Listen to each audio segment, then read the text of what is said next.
A data que marca o início da ditadura militar no Brasil, 31 de março, hoje, foi lembrada em um encontro promovido pela Ordem dos Advogados do Brasil com autoridades e vítimas da ditadura.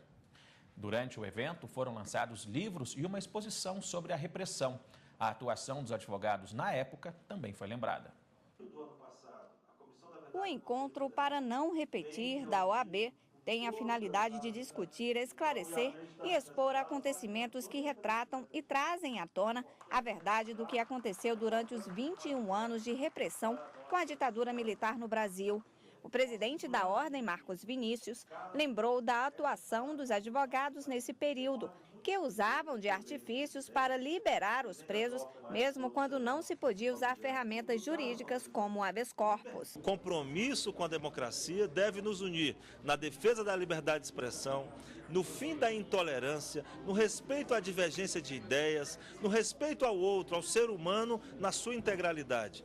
Com essas medidas, estaremos construindo um dique de proteção contra ações arbitrárias, violentas e autoritárias que foram perpetradas pela ditadura militar. Estiveram presentes, além de representantes da OAB de alguns estados, o ministro da Justiça, José Eduardo Cardoso, representante do TST, e o ministro aposentado do Supremo Tribunal Federal, Sepúlveda Pertence. Foi exibido um vídeo sobre a atuação do presidente da OAB entre 1977 e 1979, que fazia papel de Ministério Público, já que na época não existia órgão independente para fiscalizar os direitos dos brasileiros. Durante o evento foram lançados 6 livros, entre eles A Defesa da Democracia e da Ordem Constitucional pela OAB, e Advogados em Tempos Difíceis, do Ministério da Justiça. Foi inaugurada a exposição A Ditadura no Brasil 1964-1985, com a memória da violência e resistência da ditadura.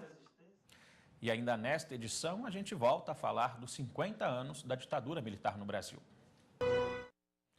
31 de março de 2014. Há exatamente 50 anos, a história do Brasil ganhava capítulos sombrios que até hoje não foram completamente desvendados. Os militares tomavam o poder. Para relembrar o caso, o Jornal da Justiça mostra como foi a atuação do judiciário durante os anos de chumbo. A reportagem é de Daniela Garcia, Luiz Guilherme e Antônio Avelar.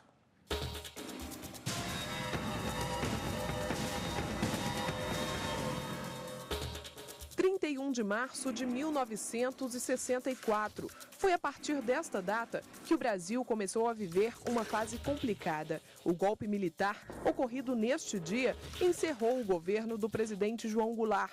No dia 1º de abril, os militares já assumiram o poder. Iniciaram aí mudanças significativas na organização política, econômica e social do país. Ali teve início 21 anos de regime militar. No início dos anos 60, refletindo o contexto internacional da época fortemente polarizado em termos ideológicos de maneira radical, apontam o esgotamento do regime político inaugurado em 1946 com a derrota do Estado Novo de Vargas. Então, nos primeiros anos da década de 60, especialmente depois das eleições de 62, que na minha opinião são as mais importantes do período, o Brasil se dividiu claramente em dois grandes grupos, cada um deles defendendo um caminho diferente. Logo, o ato institucional número 1 foi decretado e, com isso, o governo militar passou a ter poder de mudar a Constituição, suspender direitos políticos por 10 anos, cassar mandatos legislativos, entre outros. O período foi marcado pelo cerceamento à liberdade de expressão, perseguição política, tortura e prisões arbitrárias.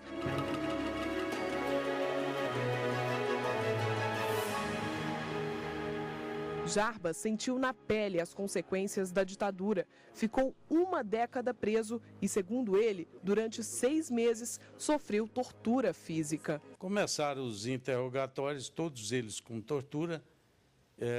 Eu comecei a ser espancado, depois choque elétrico. Tinha também a tortura psicológica de você assistir outras pessoas serem torturadas na sua frente. Situação também vivida por muitos brasileiros. Foram mais de 20 anos de ditadura militar.